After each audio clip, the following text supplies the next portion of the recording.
All right, let's let them horns play. Are y'all ready? I sort of am. Well, we'll just go ahead and wing it. Let's turn that music down a little bit, Johnny. And good morning, everybody. Happy Friday on Funky Friday. Did I say Funky Friday? Turn that music back up.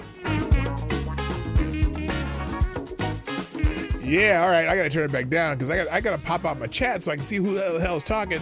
But anyway, I got a bunch of stuff to talk about, and I think I'm just gonna have to. Do a whole day of lightning round because just is what it is. But the biggest news today for me and my family is it's Lady Boomer's birthday tomorrow. So we're going up to a friend's cabin and gonna have a nice little lunch and stuff like that for her birthday. And then of course our plan that we planned over a year ago to go to Hawaii later in the month. But so if you can do me a favor, sometime later today in the comment section of this video or on Rumble, just have a shout out to Lady Boomer for her birthday, because that's more important than anything I'm doing here. So anyway, so should we get this show started? I think we should. Got my chat popped out here, just about. There we go, and I think I am ready to get this thing started. So, Johnny, stop that music. And play the intro. Play the intro! Ladies and gentlemen, coming to you live from the Lucky Dog studio in a hidden location somewhere in the upper Midwest of the United States of America, it's a brother making his own way but with all the wrong opinions. Welcome to the Morning Night Live with your host, the one and only P-Dog Knight. Yes, on Lady Boomer's birthday. Shall we get this thing started? Johnny, stop the music. All right, good morning, everybody. Welcome to the Morning Night Live. I'm your host, Marty, also known as P-Dog Knight on the internet. Welcome back to the P-Dog Knight channel, where we are celebrating Lady Boomer's birthday. Well, it's tomorrow, and I'm celebrating tomorrow. We're gonna have some fun. Going up to the excuse me, my head itches. There we go. We're gonna go up north, as they say in Minnesota, and share some time up there. So we're looking forward to that, and looking forward to the weekend, and hopefully we'll have a fun time. My daughter and the baby and my son-in-law are going to be there, and a couple friends of ours, and we're excited. It'll be a nice weekend. So anyway, let's say hi to everybody. And then I got, like I said, it's lightning round today. Everything's lightning round. There's so many things going on that you're not hearing about because, obviously there's that elephant in the room that is taking up all the news space. But it's interesting. Only one half of the elephant. There's more than one elephant in the room, but only one half of it is taking up news space, which is fascinating. I saw that graphic because there's some revelations that just are being overshadowed, which is fine, whatever. Anyway, let's say hi to everybody. We'll get into that. First in chat on Rumble. I can't tell if anyone's on Rumble other than the two in the chat. Well, it says 11. It always says 11. I am skeptical of that 11. But anyway, on the chat in Rumble, first in chat is Avocados Diablo. He gets the bell. Thank you, sir. And also good morning, Jimmy Das Hotep. And if you're watching Rumble, check in. I want to know all 11 people who supposedly watch this. One of them's me. In fact, watch. Let me watch this. I think I can. Well, no, I can't. I can chat in Rumble. Here we go. I already did chat in Rumble. It's there. Me. There. That's me. I know there's more people there. You're hiding. You're watching. Whatever you're doing, you're there. So, first in chat on YouTube is also Avocados Diablo. We got that bell. Also, good morning to my favorite Canadian Jaeger pony, Tyrannus Alexandrius. Okay, I got to do it. Sorry. Tyrannus Alexandrius, the Invictus Lich. I don't know why I like doing that, but anyway. Also, good morning, Trippy Liberty. What's up, my brother? Special Can Acid, Rotten Corpse, Simon Wolfwood, Mike, my favorite liberal, who came to troll us a little bit about Donald Trump. I know why you're here, and we'll talk a little bit about that. So there you go. If you're lucky, she may bring you back from the cabin. Well, we'll see. Good morning. Oh, thank you, Ty Alexander, for saying hi over on Rumble. I appreciate it. All right, we're just gonna do this quickly because I got so much to go through. And in fact, I even have been, I'm checking out Twitter. I always check to see if there's anything breaking. I know that there's an attack in, the Ukrainians attacked Russia's seaport. And that's in the trending topics. But wait, why did it go to my following side? I want the what's happening side. Oh, by the way, if you know your boy Pat, my good friend, just from the internet, we've been interacting for 5 or 6 years now. I think his brother passed away, and very sad. So if you want to send some condolences to Pat, I'd appreciate that. Pat's been a good friend to me, and I know a lot of you know who he is. So please, if you get a chance, go do that. All right, let's check out. Oh, I got to make this so you can see shit. If you can't see it, I can't show it to you. What or something like that. There's a. Did I say it in the right direction and right order? Anyway, so let's just go through some things that are trending on on social media. One of the things that's trending now. This is probably inappropriate. Yeah, that was backwards, wasn't it? I thought so. Anyway, this is probably inappropriate, but it's trending like number 4 on Twitter. And that would be White Lizzo. Now, this is one of the things. Now, look, one of the things right now, too. See, Lizzo is in a little bit of trouble because a couple of her dancers are suing her, and we're finding out that maybe she's not all that nice, and, that she's kind of a, well, at least allegedly, she's kind of crazy and not very good to her employees. And so now it's okay to make fun of Lizzo, not because of her weight or anything, but just because some people think she's a biatch, right? Well, White Lizzo is trending because that is the new nickname for none other than Chris Christie. That is so wrong. This dude, Joey Manarino, something like that, says White Lizzo, also known as Chris Christie, took a trip to Ukraine and presented Zelensky with blue and yellow flowers. In case you're wondering what kind of a Republican Chris is, the type that would continue the national sucking off of Zelensky. Let's be real, he doesn't care about that part. Christie is there for the borscht, varenik, holubishki, and chicken Kiev, banosh, and shrimpki. Okay, that's making fun of him being fat again. Next Gen Troll, good morning.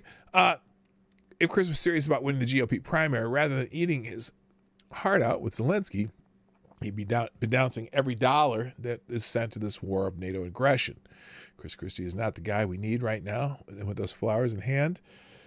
We don't ever need him. Yeah, this is some grade A pandering to the establishment going over to Ukraine. But the whole thing about White Lizzo, that's, whew, boy, now that's going to piss some people off and it's going to make some people laugh.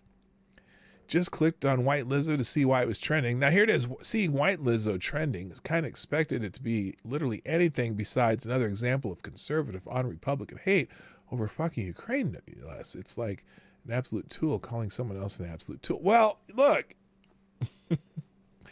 Oh, and other people are writing about it too. Trainer Chris Christie took a trip to Ukraine, blah, blah, blah. Look, I don't know that. Look, we support Ukraine as a country, but not as the people. The people of the country are like, hey, that is hundreds of $millions you're sending over there? Really? Really? So anyway, I don't know. not a place where I want to do. All right, now let's just keep it going because I don't want to take any more time. What the hell happened there? Oh, that's the intro. I don't want the intro. Other things trending. The United States Coast Guard is trending. 233 years. It's the birthday of the Coast Guard today. I don't know why 233 years is a significant number, but that is August 4th, 2023. We celebrate the 233rd birthday of the U.S. Coast Guard, a branch of our military that has been instrumental in numerous significant historical events.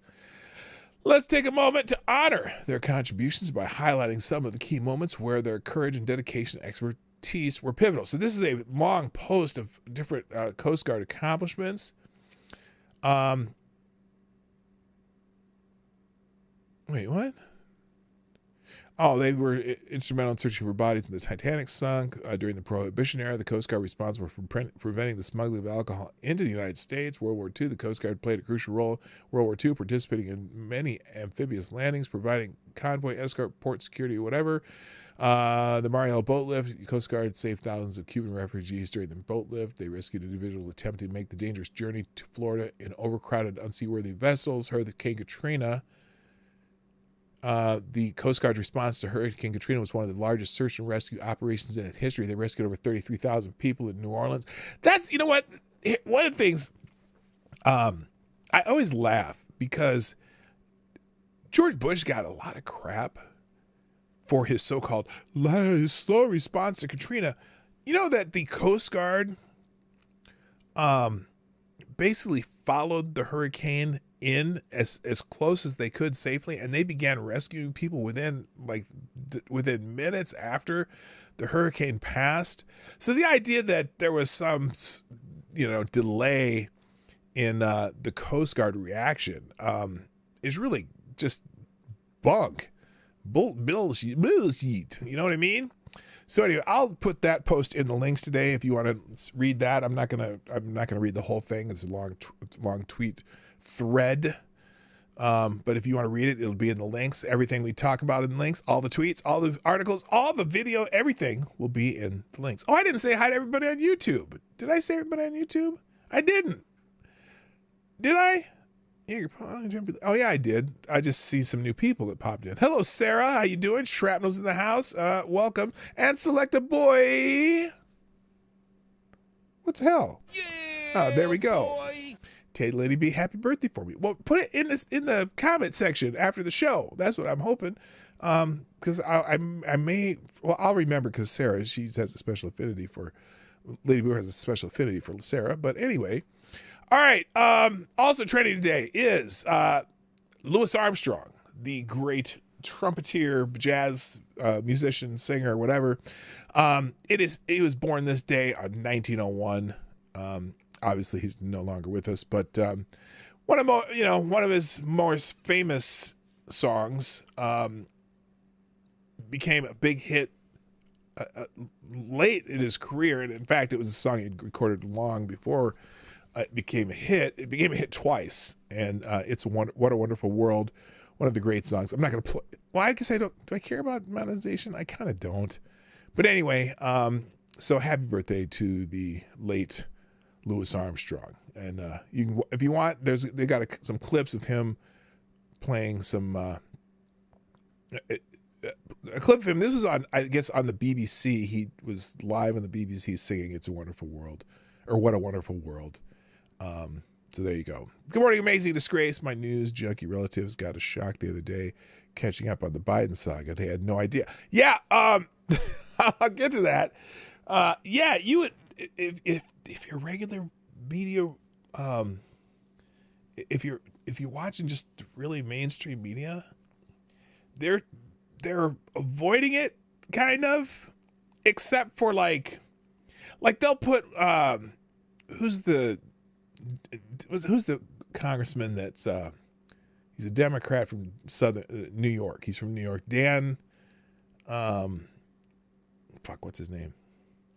Anyway, they'll make it sound like this is all a nothing burger, and then you actually go in and read some of the stuff, some of the evidence, and they're like, oh, there's a lot more to this. Anyway, let's keep going. I'm going to keep going. Also trending today, St. John Vianney. I don't know what this is. I just saw it and it's trending high. So apparently it's St. John Vianney. It's St. John Vianney Day, I guess. On this first Friday, we celebrate the great patron saint of priests, St. John Vianney. He's a model for all priests in his zeal for souls and in his simplicity.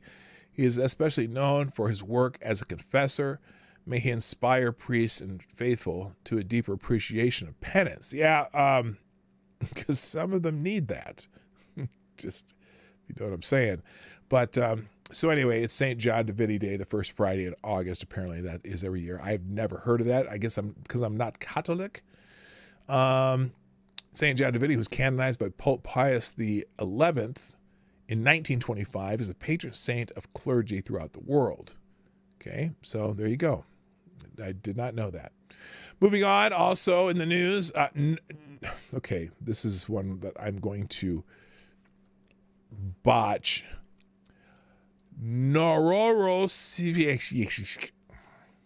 Okay. Ukraine's Navy and Main Internal Security Service, the SBU, used sea drones early Friday to attack a Russian naval base near the Black Sea port of Novorossiysk. A Ukrainian government official said, speaking on the condition of anonymity to discuss a sensitive matter. Now, okay, and then they have some video from one of their drones, I guess, attacking the ship. The attack, which the officials said damaged a large Russian warship, the Olengorsky Miner, was another display of Kyiv's ability in this war to reach targets within its enemy borders. Now, get it. This is the Washington Post. So it's obviously going to be propagandistic on behalf of Ukraine, but we'll see. Such strikes, typically done with air or sea drones, have become more frequent as Ukraine shows an increasing commitment to bring the fight to Russian soil after more than 17 months of enduring attacks on Ukrainian cities and civilian infrastructure. So, look, if Ukraine is successful, maybe in attacking more sites in Russia, for example, it could make everyone tired of this and bring them to the negotiating table. I don't know. It seems like we only hear about when Ukraine does well in the media, but then except for when they're asking for money, and then the media will show us all the damage in Ukraine. I don't think it's going well it's not going for, obviously not going well for Ukraine, but I don't know. It's weird that they want to bring this up. I will make this a separate article, though, if you want to read the Washington Post article. We'll separate the tweet and the article for you, and I'll get the archived version so if you want to read it. But remember, you just take it with a grain of salt. It is the Washington Compost. Why is that not working? There we go. It's going slowly because I have too many windows open. So we'll, like I said, we'll put the article out here. Okay, that's not the article. What the?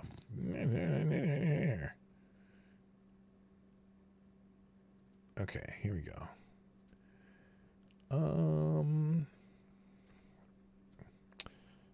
Sorry, just give me a second, guys. Hopefully this is already archived. And it is. It was archived 2 hours ago. So anyway, the entire Washington Post article will be in the links today. Archive version, of course. So it's just funny. I don't know why we have to be a propaganda arm for this war. How about we're just reporting the war? Anyway, real quick. Hi, Jack Gunsky. Welcome over on Rumble. And hello, Molly Mags and Maddie and Tyler F, GDSOB, Special Can Acid, everyone who's jumped in on YouTube. All right, next, let's see. That's that. Moving on. Oh, so now we'll get into, I guess I'm already this far. That's interesting. So Mr. Trump is trending. Mr. Trump. And there's a reason that Mr. Trump is trending. Well, a couple reasons. One, obviously, the arraignment was yesterday. Okay. And during the arraignment, the judge referred to Donald Trump as Mr. Trump, which I don't know the etiquette behind that. You know, most former presidents are done by their formal title. And apparently this irked Donald Trump. So anyway, a lot of people were talking about the arraignment yesterday where Mr. Trump pled not guilty to the charges. In fact, do I have that tweet from Travis here? I think I do. Is that the right one? Maybe it's this one. Just in, Donald Trump has officially been arraigned in D.C. court on 4 counts. He has pled not guilty on all accounts. He is now the first former U.S. president in history to be federally charged. I thought they already had an indictment for the document case. I have no idea. But anyway, what do you mean I love the Rumble Children more than us? There's fewer over there. It's easier to see when people pop in. I don't know what you're talking about. I appreciate everybody. Let's see. Then Travis says the judge, and also he said the judge presiding over the trial will be a far left activist. The indictment is laughable at best and will go down in history as one of the worst abuses of power in American history. The Republican-led House should be tweeting angrily anytime soon. Well, this is Travis, and Travis is my dude, Travis from Flint. But he is absolutely partisan on the right, but I don't disagree with him. I'm just saying, just if you didn't notice. Update, President Trump's first statement after leaving the courthouse. We can watch that. Here's after he left the courthouse. We'll listen to that. It'll be in that link. Thank you very much. This is a very sad day for America. And it was also very sad driving through Washington, D.C. and seeing the filth and the decay and all of the broken buildings and walls and the graffiti. This is not the place that I left. It's a very sad thing to see it. When you look at what's happening, this is a persecution of a political opponent. This was never supposed to happen in America. This is the persecution of the person that's leading by very, very substantial numbers in the Republican primary and leading Biden by a lot. So if you can't beat him, you persecute him or you prosecute him. We can't let this happen in America. Thank you very much, everyone. All right, so that's President Trump's statement. And, you know, what else did you expect him to say? The other thing, too, look, since before Donald Trump was inaugurated, they've been after his neck. They came at him with the Russia bullshit. The 2 impeachments were, at best, frivolous, particularly the Ukraine one, where they now were finding out maybe there was a reason we needed to investigate Joe Biden over the Ukraine shit. And so it's kind of wild. Good morning, Cannibalistic Wizard, by the way. So there you go. That's Trump's statement. But he did plead not guilty. Let's see, where am I at here? All right. So, but a lot of people this Mr. Trump thing is trending because some people are thinking, oh, it's funny that he's annoyed by that. Let's see. New Mr. Trump attacks the Trump administration for failing to prosecute Hillary Clinton for her blatantly illegal actions. You know what? This is great. So this is Max. He's a Ron DeSantis. You know, I think he's on the staff or Ron DeSantis. I'm not sure for what exactly, but he's a DeSantis guy. New Mr. Trump attacks the Trump administration for failing to prosecute Hillary Clinton for blatantly illegal actions. Well, here's the thing. Donald Trump didn't use the Justice Department to weaponize the Justice Department to go after his enemies. He let the Justice Department, which was entrenched with, the so-called deep state people or whatever, he allowed them to do their thing and without interfering with the thing. If he was going to interfere with it and force them to prosecute Hillary Clinton because they obviously had a case, James Comey laid it out, told you that they had a case, that she broke these laws. Oh, but we would never go after somebody for that. Well, that's funny because one of the charges, in fact, that's against Trump in the documents case is several of things are actually things that Hillary Clinton absolutely did. And we would never prosecute for someone for that. So it's kind of funny. Hillary Clinton deleted 33,000 emails, many of them classified, after getting a subpoena from Congress. Nothing happened to her. Stupid James Comey, then the head of the FBI, stated that no reasonable prosecutor would prosecute this. The wise, deranged Jack Smith prosecuting me for when I did nothing wrong, per the PRA, blah, blah, blah, blah, blah. So that's, Max taking a swipe at Donald Trump, because he's, again, DeSantis is still running against Trump, so they got to compete. Smith failed to turn over evidence to Trump's legal team as required by law and falsely claimed it had. I didn't see this one. Let's check out this Epoch Times article. Jack Smith admits to making false claim to the court in the Trump case. No, I'm not. How do you get this out of here? No, I don't want to check. I don't want to. You've reached the limit of free articles. Well, kiss my grits. Let me see if I can do something about that. I don't know if you can. I don't think you can with Epoch Times. We'll try and see if there's an archive version, because I'm just not gonna do it. Copy, because this is an old article anyway, I guess, or maybe not. We'll see. There it is. All right, here we go. Jack Smith admits making false claim to court in the Trump case. Now let's see. Special counsel Jack Smith's team made a startling admission in its case against former President Donald Trump, acknowledging in a new court filing that it failed to turn over all evidence to Mr. Trump's legal team as required by law and falsely claimed it had. Mr. Smith's team said in a July 31st court filing in its classified documents case against the former president that it incorrectly claimed during a July 18th court hearing it had provided all Mar-a-Lago surveillance footage to Mr. Trump's defense attorneys as required by law. On July 27th, as part of the preparation for the superseding indictment coming later that day and the discovery production for defendant De Oliveira, the government learned that this footage had not been processed and uploaded to the platform established for the defense to view the subpoena footage. Mr. Smith's team wrote in the July 31st filing, the government representation at the July 18th hearing, that all surveillance footage the government had obtained pre-indictment had been produced and therefore incorrect. Under what is called the Brady Rule, prosecutors in a criminal trial have a constitutional duty to disclose all evidence to a defendant's legal team, including information that is favorable to the accused and could reduce a potential sentence. Mr. Smith's team accused Mr. Trump in a new superseding indictment filed on July 27th, conspiring with his staff to delete some security footage so that the grand jury... Okay, that's on the extra charges, so we'll see. We'll see. But that's interesting, I guess.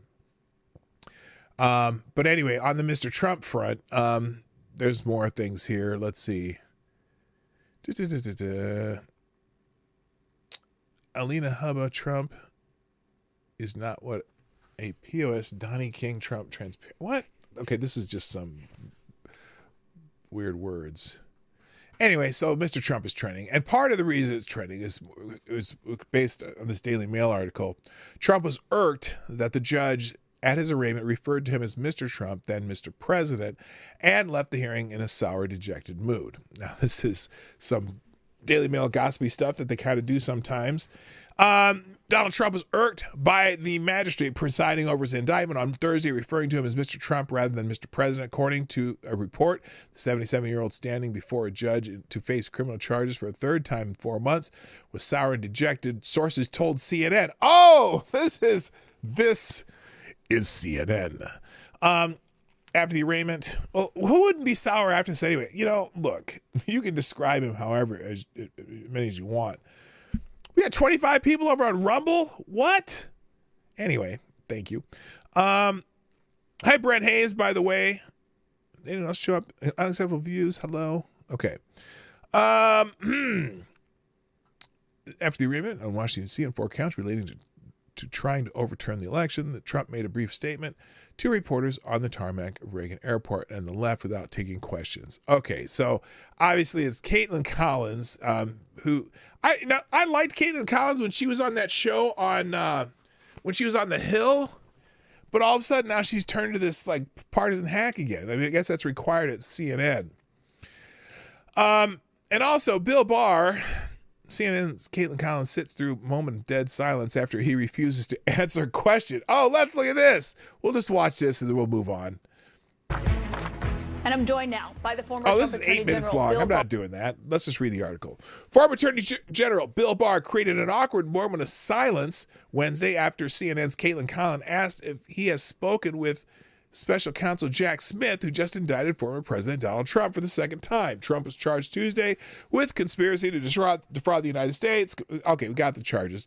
Barr said the latest charges are legitimate and told Collins he believes Trump knew he lost the 2020 election, a direct contradiction to Trump's allies and lawyers who maintain Trump genuinely believed he won the election and therefore prosecutors cannot prove intent. You spoke to the January 6th Congressional Committee, Collins said. Have you talked to Jack Smith's investigators? I'm not going to get into that, Barr said, prompting a long silence as the host stared at him silently. Not going to get into that, Barr reiterated in a whisper, prompting Collins to burst out in laughter before moving on to the next topic. Okay, so there you go. I was going to show it to you, but it was like an awkward silence, but I'm not going to wait.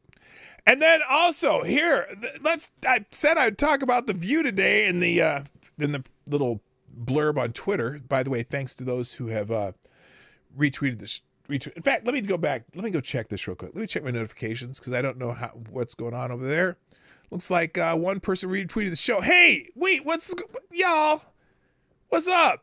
Oh, here we go. Thank you, Somnambule Nation, Tyler F, for tweeting out the show. Y'all, listen. This show is brought to you by you. Okay? Share the stream. Let's get some people joining this thing more. Come on, let's grow it. Okay? And hit the damn like button because I know you like me. And if you want to sponsor the show, I need sponsors. Got to pay for Lady Boomer's birthday. PDogNight.live or streamlabs.com/PDogNight or YouTube Super Chats or Rumble Rants. But again, Streamlabs is the place to go because you can write more for less money because it doesn't charge you to write more. And if the money you donate goes to the person you donate it to. So you get a chance. Thank you, Jimmy. Thank you, Jimmy Das Hotep. I appreciate you listening. Oh, you just hit the like button. You got to hit the retweet button. But anyway, all right, let's get back to this. The View. Everyone's favorite show, The View. What the hell? Okay, wait a minute. Hang on. Let me make sure it fits the page. There we go. The View decries the thought of Trump deserving a fair trial. They want him exiled. Yes, Jaeger Pony does too. You do. I know you do. I appreciate you. All right. With 2024 on the horizon, the cackling coven of ABC's The View really wanted former President Trump out of the picture. Hello, Damian Gershwin, what's up? And Nomad's in the house. Stop. Hammer time. And so much so that Sarah Haynes, she's one of the co-hosts, was flabbergasted on Thursday by the notion that he would get a fair trial and not have any potential jury pool poisoned by the Justice Department releasing information pre-trial. They also fantasize about what his imprisonment situation would be like. Look, they've been fantasizing about his imprisonment since November 3rd, 2016. They wanted him in jail over the Russia bullshit. Hello, Renee Mayette. What's up? And it's hilarious. You know that meme, the walls are closing in? Well, I mean, they kind of are now. We'll see. Because, look. Okay, let's do a poll. And we'll just do it on the January 6th thing, right? The recent charges. I'm not going to talk about the documents charge. I'm not going to talk about Alvin Bragg's charge. Let's just do it January 6th. Will Donald Trump be convicted on the Jan 6 charges? I'm talking about the trial, the initial trial with the jury in Washington, D.C. Will he be convicted on those charges? I'm not talking about the appeal. I'm not talking about anything else. Okay? Now, after you answer, you can put whatever you want in the chat to supplement that. And I'm sorry, the poll's not on Rumble. I got to learn how to do that. There's a way to do that through Streamlabs, but I'm not sure. Now, I personally believe that he will, but I think that we'll never make it through the appeals process. But we'll see. If that trial stays in D.C., I think it's almost for sure he'll be convicted. But anyway, referencing an interview with Trump Attorney General Bill Barr gave CNN the previous night, Haynes couldn't wrap her mind around why Trump deserved to have a fair trial, admitting it blew her mind. Let's watch this, because this is silly. I was watching that Bill Barr interview. One thing that got me is that our legal system probably, for good reason, but always protects the defendant over everyone else. And in this instance, what bothers me is, don't we think we should know everything about this trial before someone goes to a voting booth to vote for the president of the United States? And, Bill Barr was saying last night, really the system leans towards making sure he has a fair trial. Yeah. And that just... Yes. And that just what? Blew my mind, because I don't know how you can let people go to a voting booth when you're literally But you heard Ellie Honig yesterday was here. Oh my God. A great pundit and a he might have a fair trial. He said that he didn't think that this would happen, him going to jail or whatever, until after the election, which does not help the situation. He just didn't say the jail part. He thinks there can be conviction, but not necessarily being in jail. It's already maybe they just want him in jail. That's all. I mean, since he made the mistake of beating Hillary Clinton, and they have been after his ass ever since. In a room with just us. I don't know who would break first. But you know what? What about making a deal? What about, Sonny, if he makes a deal with Smith? Without jail time? And without jail. He says, look, I'm going away. I'm moving to Saudi Arabia. Wouldn't that be good? Just go away. I don't even care if he goes to jail. I don't have it in my heart to punish the guy. I just want him to go away. Wait a minute. I don't have it in my heart to punish a guy, but just make him go away. What are you talking about? Stop ruining my country. I think there are certain prosecutors that would offer him a plea agreement without time if he would agree to never run for public office again. And that's the only thing they care about, is that he cannot run for public office. That's all they want. That's all they want. They're still mad that he beat Hillary Clinton. And so the only thing they care about is that. All right, let's keep going. Got to keep going here. So there's a whole bunch of articles I got in here, and we're just going to touch briefly on each of them, and I'm going to get through this whole list in 20 minutes. So this will be a trick. This will be a trick. So in Legal Insurrection, there's an article, Trump indictment, where's the crime? Interview about the Trump indictment. Okay, this is William Jacobson. He's the guy who founded Legal Insurrection, which is a great website on legal issues. So he said, I've been traveling since Monday night, so I haven't had much time to comment here on the D.C. Trump indictment. I was able to do an interview with Melina Wisecup of NTD yesterday from my hotel room with my initial impressions. As more comes out, my views may change, blah, blah, blah. The indictment may make out a persuasive case that Trump lied in the post-election period about election fraud and disregarded the warnings of his most trusted and most loyal confidants that what he was saying was not true. But that doesn't equate to a crime. The core of the alleged crime is disruption of the electoral count, but that took place because of the riot. And Trump has not been indicted yet for inciting the riot. That's interesting. I'm a little bit surprised they didn't try to add that. Now, they still may try to add it. Obviously, they've added more charges to the documents case, but he has not been indicted or been charged with inciting the riot.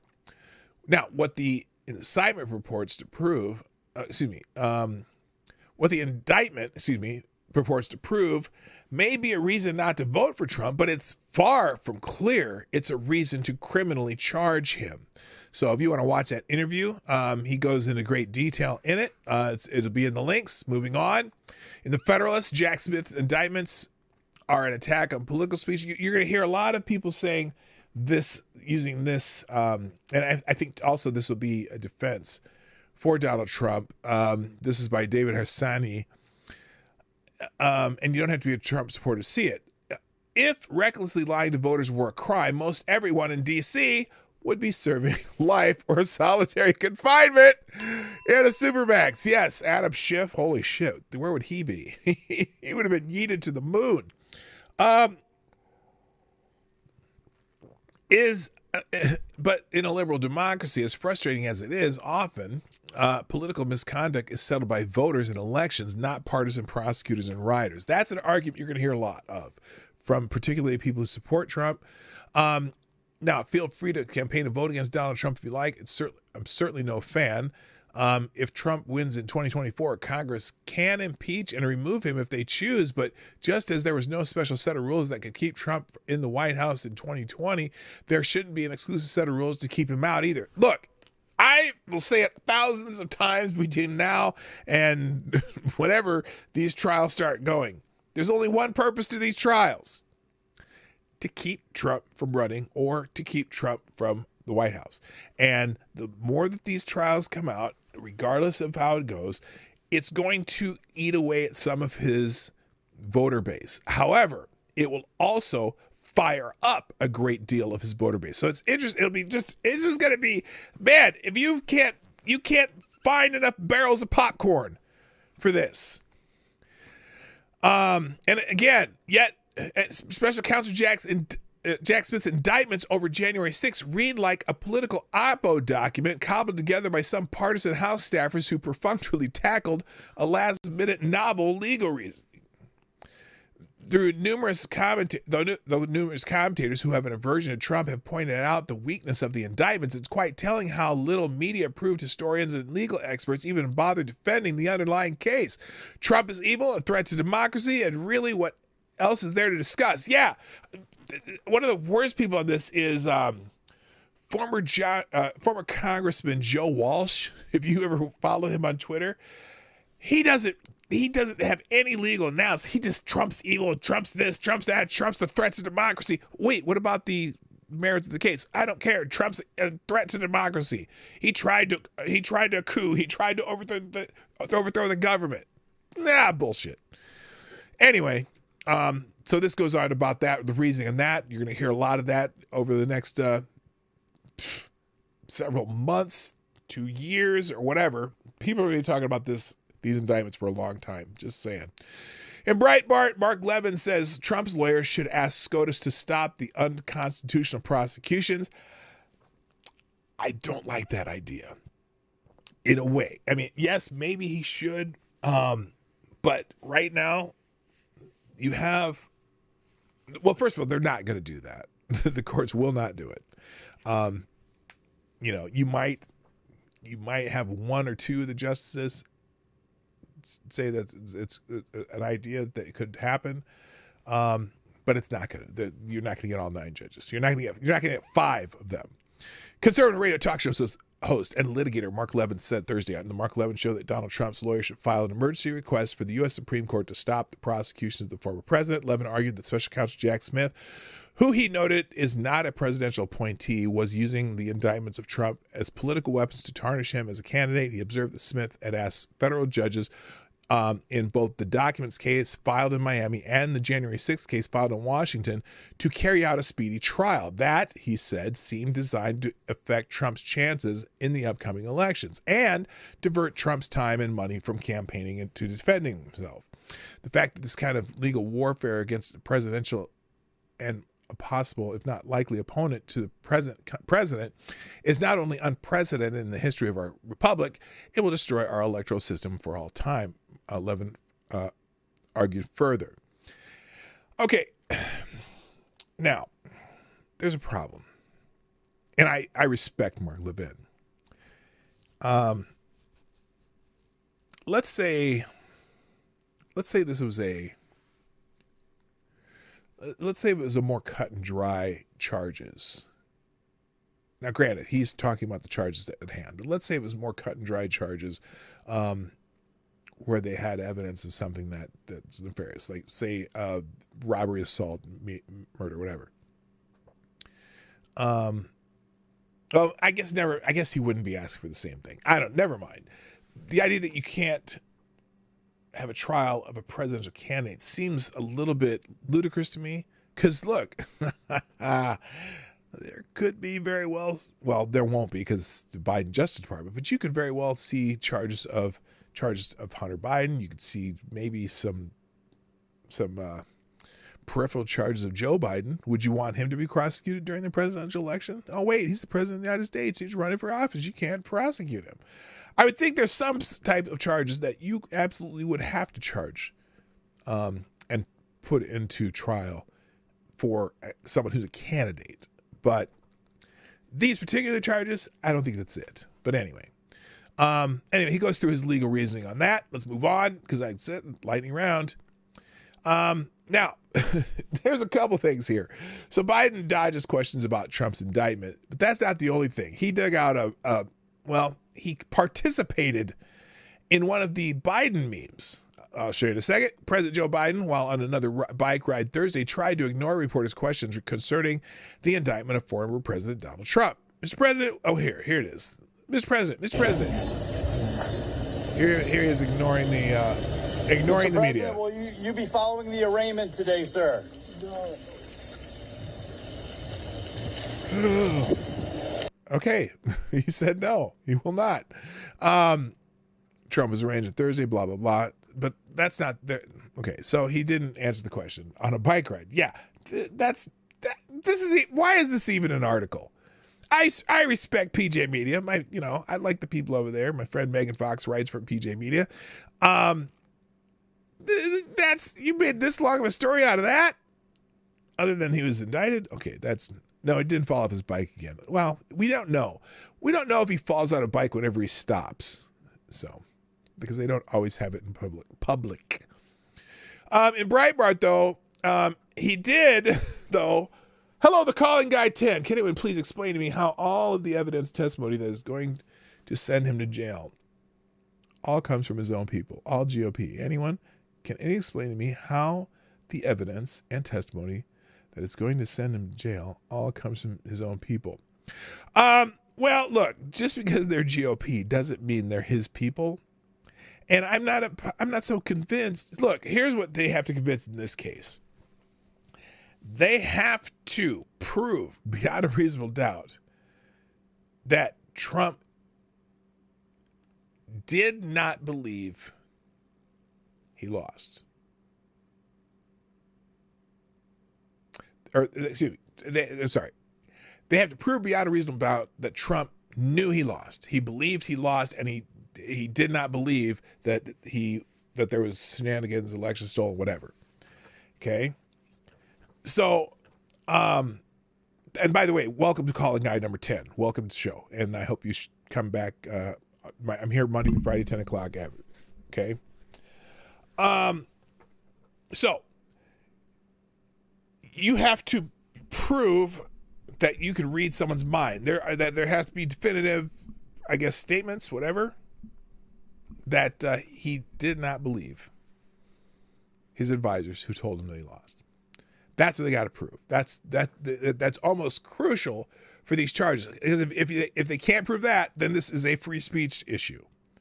This is and even if he did, it's a free speech issue.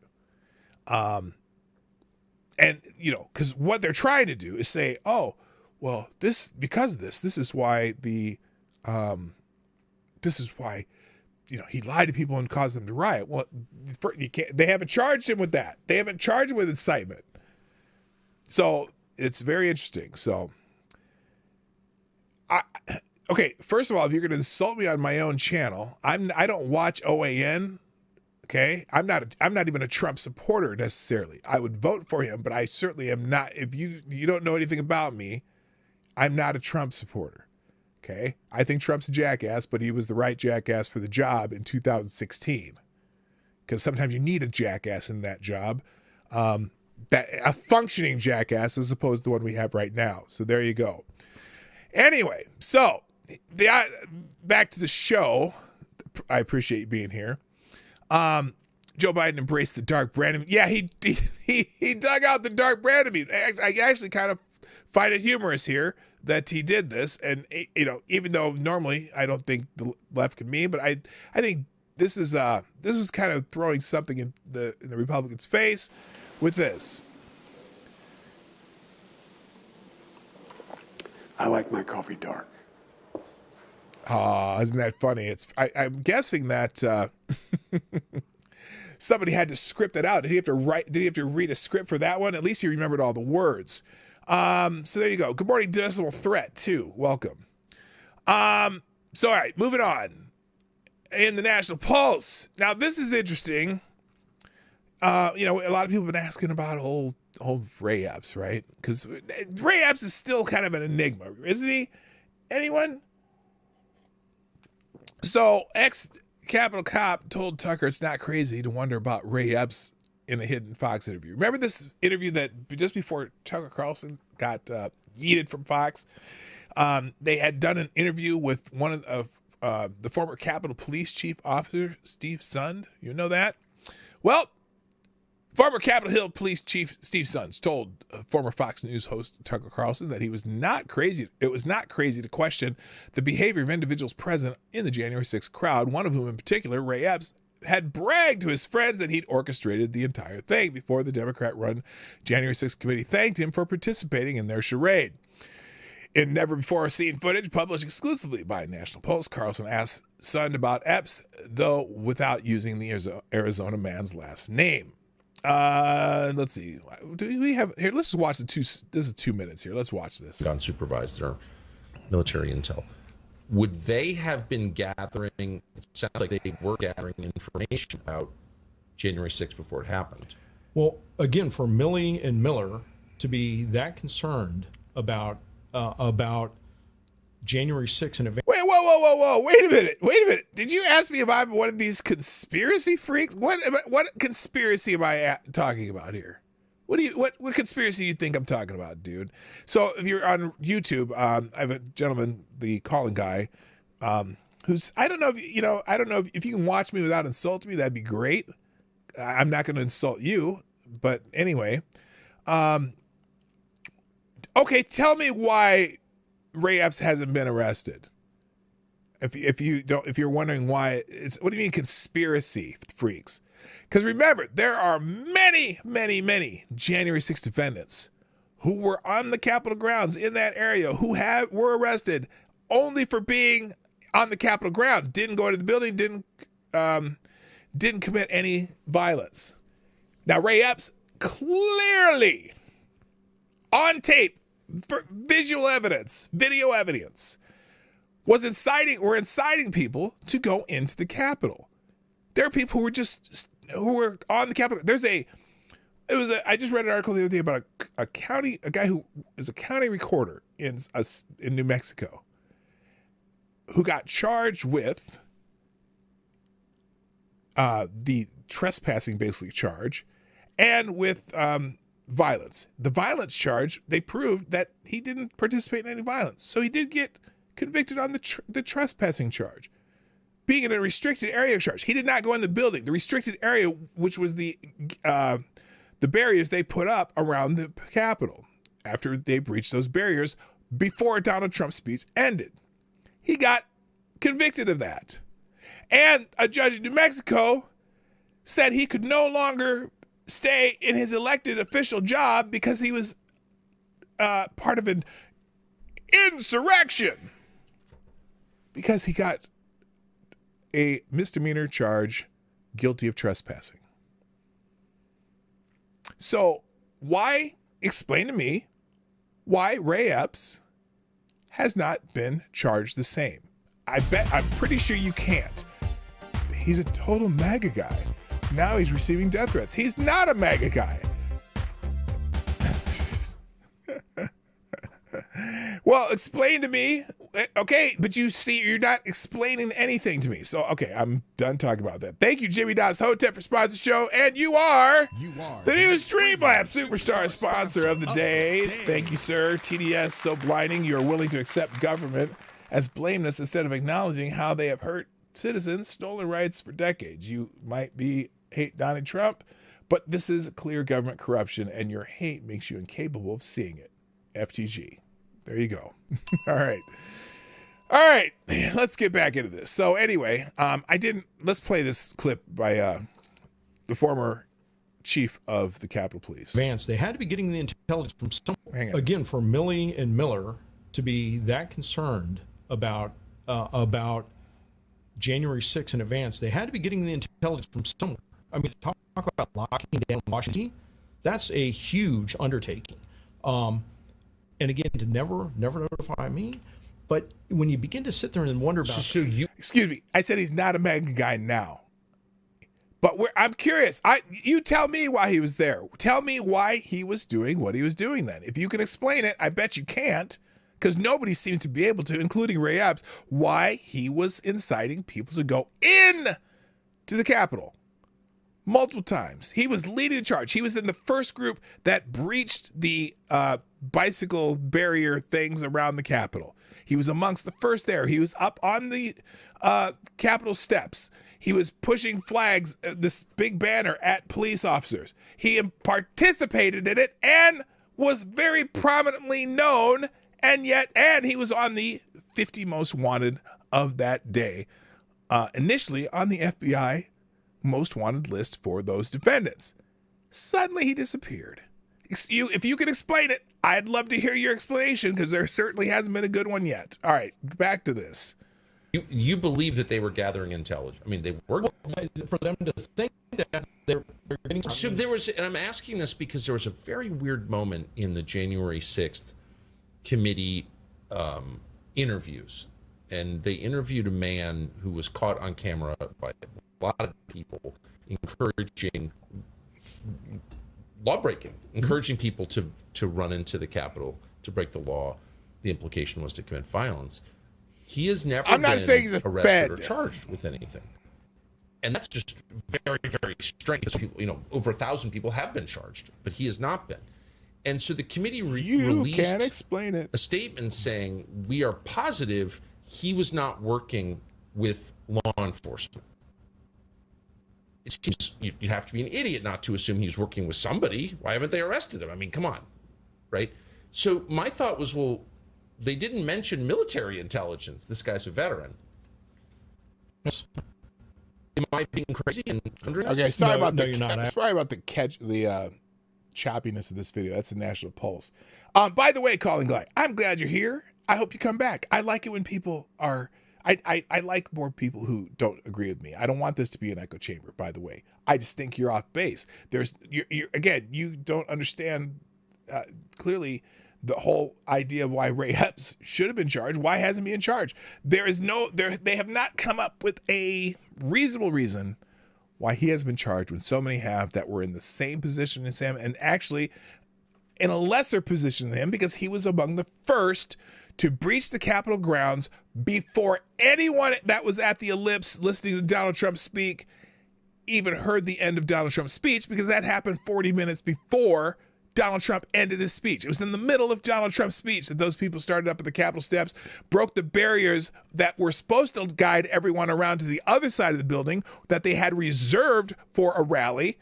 And when they came up there, the barriers were open. So everyone came up into that one area.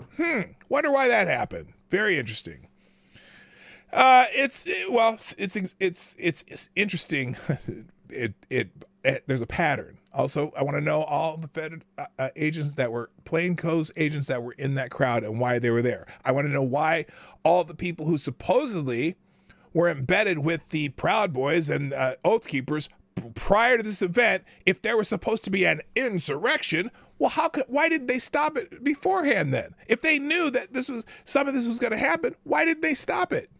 There's a whole lot of questions, but obviously, well, it'll take years to get the answers, just like everything else. And remember, most of the conspiracy theories over the last several years turned out to be the next day's news. So there you go.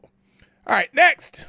Biden told, now we're getting into some other articles that have nothing to do with it. And I'm already at 10:30, so 10:30 my time. So I'm going to just, again, do lightning round. According to Biden administration told Facebook that censoring bad content was our primary concern. Former Biden Director of Digital Strategy Robert Flaherty told Facebook in a June 2021 meeting that suppressing content was the administration's top priority regarding speech that it did not agree with, according to documents reviewed by the Daily Caller News Foundation. White House regularly met with Facebook to discuss content moderation, often having disagreements. According to the memos obtained by the House Judiciary Committee, one point of contention was that President Joe Biden's administration preferred to censor information while Facebook wanted to combat it with more information. So they found some new memos that have been unleashed.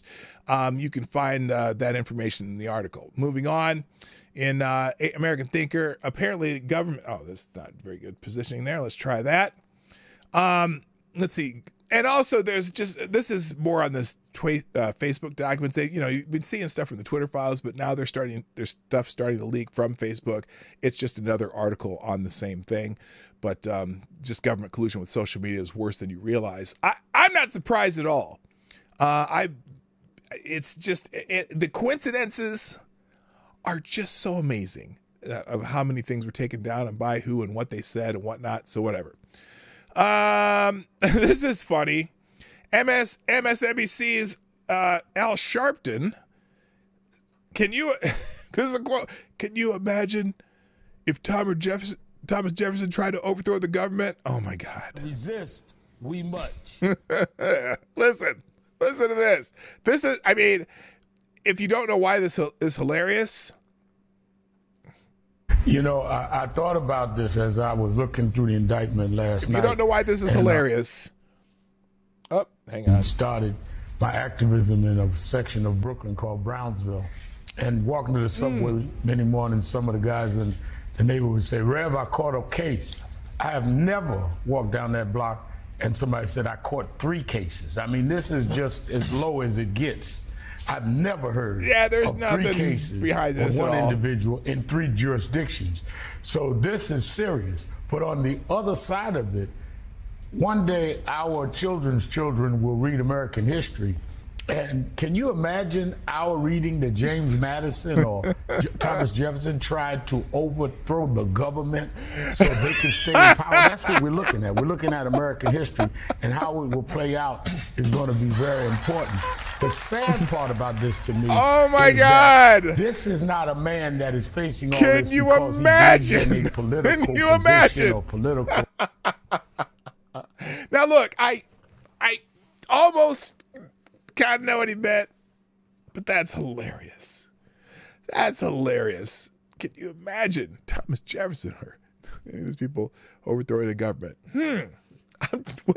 Didn't they? Oh, Reverend Al. By the way. Anyway. All right, moving on. You can't hide NYC's microcrisis by chasing off journalists. Yeah, they were some journalists trying to interview and they're trying to report on the hotels that are being filled up by the migrants, the illegal aliens, whatever you want to call them. And the Adams administration in New York is shooing at reporters away from these people. They're not allowing them to interview people. Long story on that in the New York Post. Also, the New York Post. I talked about the murder of this gay man of this dance group, and the national media's been unusually silent. Now, usually because you'd see this hate crime thing going on, but unfortunately, I think part of the reason is because they don't want to have a backlash against Muslims, because it was a Muslim man who killed this gay dancer in the streets of New York. And haven't heard a national outcry over it. So very interesting. In PJ Media, Georgia prosecutors filed challenge to block laws that hold prosecutors accountable. That's an interesting one. So the Georgia legislature is trying to pass a law to force prosecuting attorneys in Georgia to prosecute certain crimes. The Georgia prosecutors are resisting that type of a law, probably because apparently there's for whatever reason, they want to be able to not prosecute certain cases. You can read that one in PJ Media. And let's see, what was this one? And then the mayor of Chicago didn't like the fact that there was one of these, like, I wouldn't call it a gang, just these multiple people all decided to loot the same store at the same time. And apparently he was objecting to somebody calling that a mob. Here's the clip of that. No, that's not appropriate. We're not talking about mob actions. I didn't say that. Hold on a second, okay? Respectfully. These large gatherings of these looter, large gatherings, people attacking us all at once. A large gathering. It's not a mob. It's a large gathering. It's important that we speak of these dynamics in an appropriate way. Oh, this is not to obfuscate what is actually taking place. But we have to be very careful when we use language to describe certain behavior. There's history in this city. I mean, to refer to children as like baby Al Capones is not appropriate.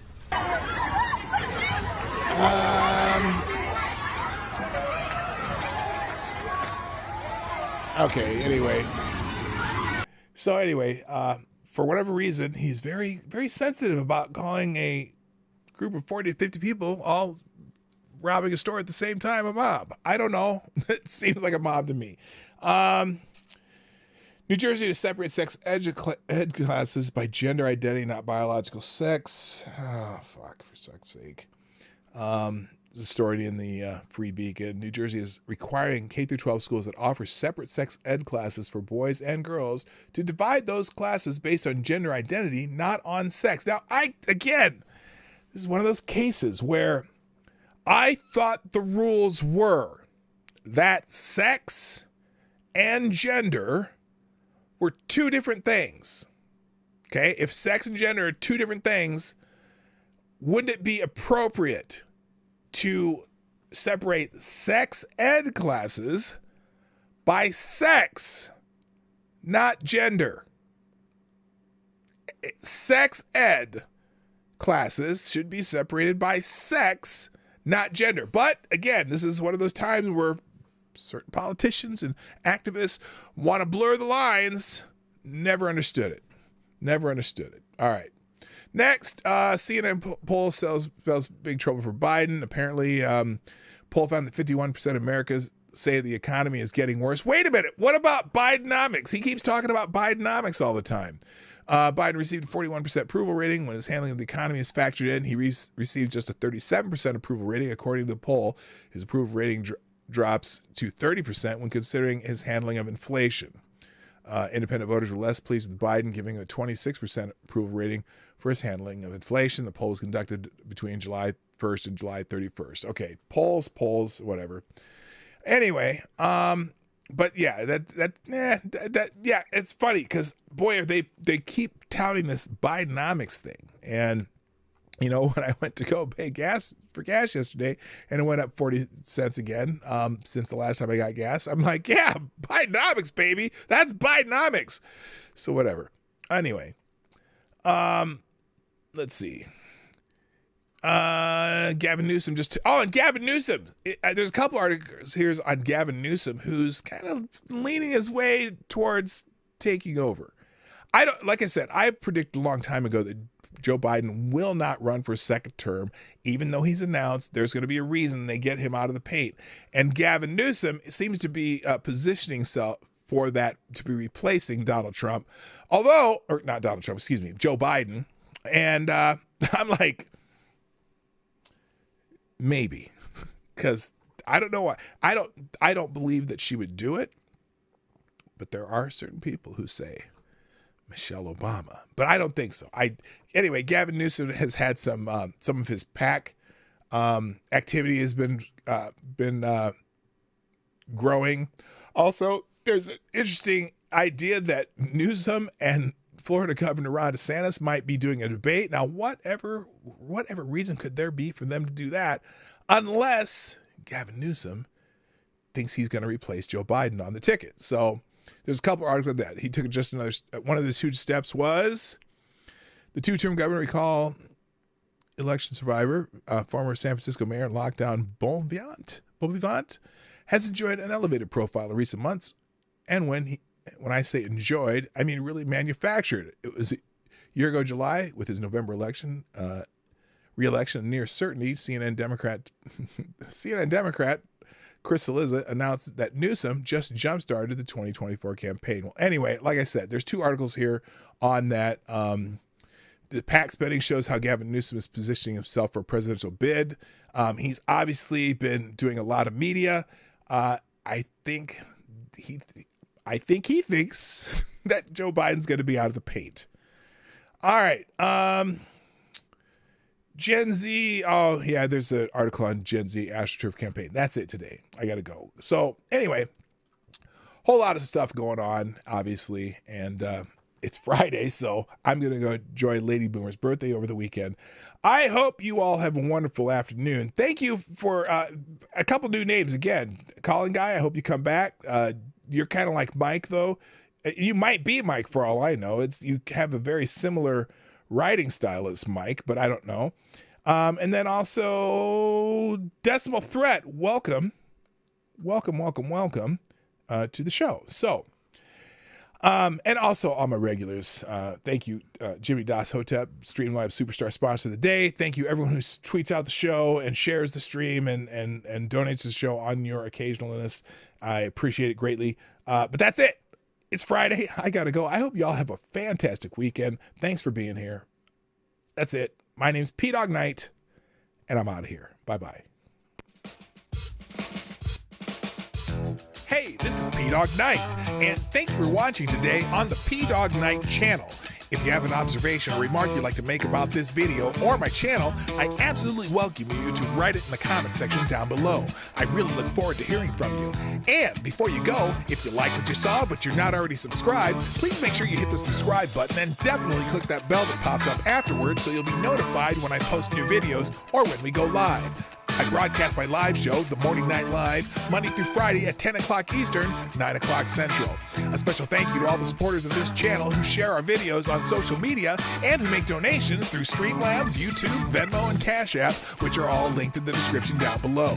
Thanks again, and until next time, I'm P-Dog Knight, and I'm out of here.